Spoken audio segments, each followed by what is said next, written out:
जय हिंद। आज के विषय में समझेंगे, इस पे कोई शक वाली बात नहीं है कि आज भी मौजूदा स्थिति में हमारे प्यारे भारत में ढेर सारे अनेक व्यक्तिगण गरीबी रेखा का सामना कर रहा है। मौजूदा स्थिति सुकून वाला ये होता है कि जब आप एक ऐसे आर्टिकल देखते हैं जहां खुद नीति आयोग की ओर से एक स्टेटमेंट आ रहा है, जिसे मैं आपको बता दूं कि करीब पिछले 5 सालों में बताया जा रहा है कि 13.5 करोड़ लोगों को गरीबी से बाहर कर दिया गया। इनके बारे में हम लोग डिस्कस करेंगे। साथ में यह भी मैं स्पष्ट करा दूं कि यूएन की ओर से भी एक स्टेटमेंट आया है जो कि काफ़ी ज़्यादा मायने रखता है। तो आओ इन विषयों के ऊपर चर्चा करेंगे। जिस गरीब को आप जानते हैं, शायद आप इस वीडियो देखने के बाद आपको मन में लगेगा कि भाई साहब हम तो गरीब किसी और को समझ रहे थे, यहाँ गरीबी रेखा में किसी और को लाया जा रहा है। तो जी हाँ, बदलाव आ चुका है। क्या बदलाव आया है, इन सभी विषयों के ऊपर जानेंगे। तो आइए शुरू करते हैं यहाँ से। यहाँ आप एक ऐसे आर्टिकल को देखते हैं जहाँ बताया जा रहा है, ये छोटे मोटे आंकड़ा नहीं है भाई साहब। और यहाँ पे यह भी देख लो कि करीब 15 साल की बात किया जा रहा है। पिछले 15 सालों में आर्टिकल है 11 जुलाई 2023 का, यानी बीते कुछ दिन पहले का है। ऐसे में बताया जा रहा है कितना कि 415 मिलियन, यानी अगर इसको देखें इंडिया के ये में तो 42 करोड़ लगभग हो जाएगा। उन लोगों को गरीबी रेखा से बाहर कर दिया गया है 15 साल के दरमियान में। वो अपने रास्ते में जा चुके हैं वापस, यानी गरीबी से काफ़ी लंबा दूर दूर तक इनका रिश्ता नहीं रहा, ऐसा मानना है यूएन को। और आपको यह भी पता होगा कि देखो पीएम मोदी जब ये कहीं पे जाते हैं तो भाई साहब तहलका तो मच ही जाता है। हालांकि ये जब फ्रांस गए तो इस चीज़ को कोट करते हुए जो यहाँ पे आर्टिकल मैंने दिखाया, 42 करोड़ का लगभग माना जा रहा है कि 15 साल के दरमियान ये लोग बाहर निकल गए गरीबी से। ये उन्होंने वहाँ पे जाके बोला था फ्रांस में। तो इस चीज़ को आप वहाँ पे देखे होंगे यकीनन, अगर आप उस चीज़ पे अपडेट हो तो यहाँ तक तो बात हो जाता है वो अलग। लेकिन हम समझेंगे कि आखिर यूएन आखिर करता क्या है। देख भाई, यूएन का अगर मतलब थैंक यू बनता है, इसे हर किसी वैसे गरीब लोगों को बोलना चाहिए जो वाकई में गरीब है। और ऐसे स्थिति में ये काफ़ी गरीबों का मदद करता है। अक्सर इन लोगों ने मतलब इनका जो संगठन है यूएन का, काफ़ी बेहद हद तक हर देश को सहयोग करता है। यहाँ आप देखते हैं कि करीब 17 गोल इनके द्वारा बनाया गया है, जिसमें यह स्पष्ट कराया जाता है कि कोई भी देश इस 17 गोल को अगर मतलब मान के चलता है नियम के अनुसार, तो उसे आगे बढ़ने से कोई नहीं रोक सकता। अभी इंडिया इस फर्स्ट में कर रहा है, यानी पॉवर्टी में कर रहा है, ठीक है। यानी गरीब को मतलब खत्म करने की स्थिति उत्पन्न किया जा रहा है। कई सारे दिग्गज हमारे यहाँ पे रहे राइटर, उन लोगों ने लिखा कि देखो गरीब आएंगे तो मतलब क्राइम बढ़ेगा, ठीक है। ये अब कई लोग जो गरीब है उन्हें लगेगा हाँ सर हम लोग को बोल देते हैं हम गरीब है तो क्या हम लोग क्राइम करते हैं क्या। जी नहीं, आपको मैं नहीं बोल रहा हूँ। लेकिन दरअसल रिसर्च के अनुसार यही पता चलता है कि जिस एरिया में गरीबी ज़्यादा है वहाँ कांड ज़्यादा देखने को मिलता है। ये वास्तविकता निकट वाली बात है, ठीक है। जब आप वास्तविकता के निकट जाएंगे तो आपको भी पता चलेगा। हो सकता है आप ना करते हो, अच्छी बात है, नहीं करना चाहिए, लेकिन ये हकीकत है।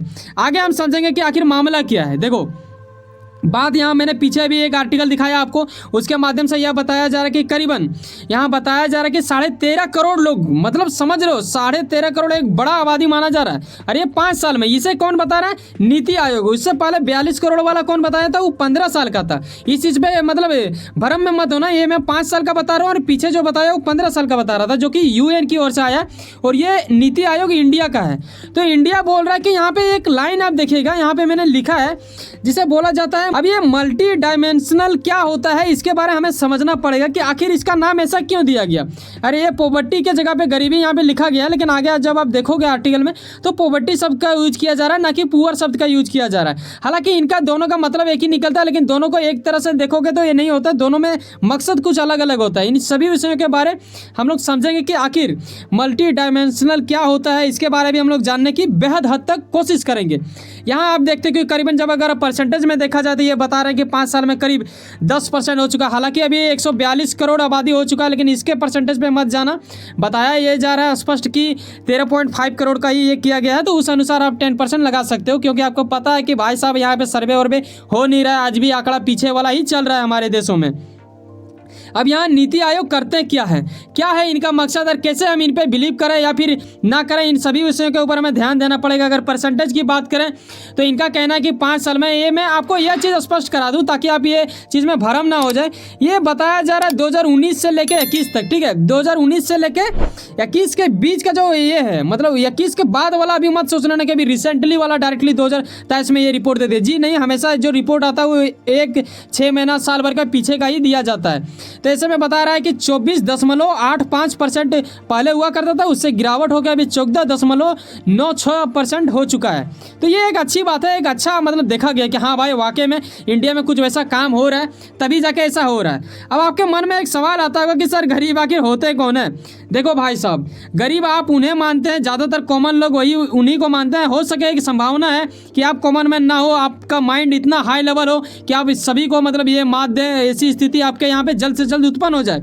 मैं कामना करता हूँ, लेकिन साथ में यह बता देना चाहूँगा जो रियलिटी है, वास्तविकता के निकट ज़्यादातर लोग यही सोचते हैं कि जिनके पास खाना नहीं है, कपड़ा नहीं है, मकान नहीं है, वही लोग गरीब हैं। ठीक है, लेकिन अब ये मामला खत्म हो चुका है। अब खाना कोई बड़ी बात नहीं रहा, कई लोगों को खाना मिल जा रहा है। हाँ, ये जब मैं बड़ी बात कह देता हूँ तो कई लोगों को इसमें आपत्तिजनक लग सकता है कि जी नहीं, अभी भी कई ऐसे लोग हैं इंडिया में मौजूदा स्थिति में व्यक्तिगत गरीब जो इनको मतलब खाना भी नसीब नहीं होता। जी हाँ, रियलिटी आप बोल रहे हैं, ये चीज़ को मैं भी मानता हूँ, लेकिन सरकार के आंकड़े के अनुसार अभी मौजूदा स्थिति में गरीब को मापने का स्थिति सिर्फ खाना नहीं रह गया है। क्या नहीं रह गया, आइए आपको समझाते हैं। जैसे कि मैंने यहाँ पे क्या बोला कि मल्टी डायमेंशनल इसका नाम दिया जा रहा है और पॉवर्टी के रूप में इसे देखा जा रहा है। अब ये पॉवर्टी जो होते हैं, जो गरीब लोग होते हैं, इसे 12 पॉइंट के अनुसार इन्हें मापा जा रहा है। किसे मापा जा रहा है, यहाँ आप देखते हो कि कुछ इन्होंने ये मौजूदा स्थिति में तय करने की कोशिश किया है ताकि गरीब का कोई भी पहलू ना छूटे। देखो यहाँ बात ये हो रहा है ना, कई ऐसे चीज़ें हैं हमारे यहाँ पे, अगर हिंदी में मैं इसको बताऊँ तो बहुआयामी बोला जाता है, बहुआयामी गरीबी। तो इस चीज़ को याद रखें। आगे मैं आपको समझाना चाहूँगा कि आप किस घर में रहते हो ये भी मायने रखता है भाई साहब। ठीक है, कहाँ आप किस खाने को खा रहे हो ये मायने रखता है, क्या खा रहे हो ये मायने रखता है। खाना तो सभी को मिल रहा है, पर क्या आप पोषण वाला चीज़ खा पा रहे हो, क्या आपके बच्चे विकलांग तो नहीं हो रहे हैं, इन सभी विषयों के ऊपर जांच किया जाता है। आपके यहाँ पे टीके लग जा रहे हैं। कि आपको बता देना चाहूँगा कि जब ऐसा होता है ना कि जिस बच्चे को मतलब माँ जन्म देगी, उस गर्भवती माँ के साथ क्या उनको खाना सही से मिल रहा है, क्या उसे मतलब टीकाकरण लग जा रहा है, सही टाइम पे सही चीज़ का मेडिसिन मिल पा रहा है, इन सभी चीज़ों का ध्यान रखा जा रहा है। क्या उनके परिवार के बच्चे जो लोग बड़े हो चुके हैं, छोटे हैं, ठीक है, इन लोगों को एडमिशन हो रहा है सही जगह पे। यहाँ पे आप देख सकते हो ये अफ्रीकन लोग हैं, यहाँ पे देख रहे हो पत्थर है यहाँ पे रखा हुआ, कैसा टेबल वेबल है, इन लोग के नीचे बैठना पड़ा, कुछ लोग बेंच कम है। तो ऐसा मौजूदा स्थिति इंडिया में भी है। ये मत सोचना कि भाई साहब मैं गरीबी सिर्फ अफ्रीका में है।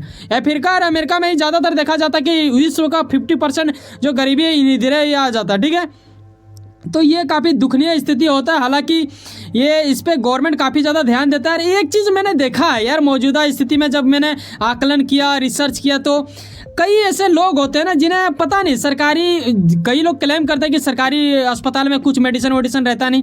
ठीक है, इस चीज़ को मैं भी कुछ हद तक मान लेता हूँ, लेकिन देखो पूरा तरह से नहीं, मेडिसिन रहे या ना रहे, लेकिन एक चीज़ हमेशा याद रखना है, वहाँ जो डॉक्टर बैठे हैं ना वो एग्जाम दे के बने हैं, तो कहीं ना कहीं उसके पास नॉलेज है। जिस आप प्राइवेट डॉक्टर के पास जाते हो उसके पास भी रहता है, मैं ये नहीं कह रहा उसके पास नहीं रहता है, लेकिन सरकारी को भी महत्व देना सीखो। कई लोग जाते ही नहीं है, यही मूर्खता वाली बात होता है।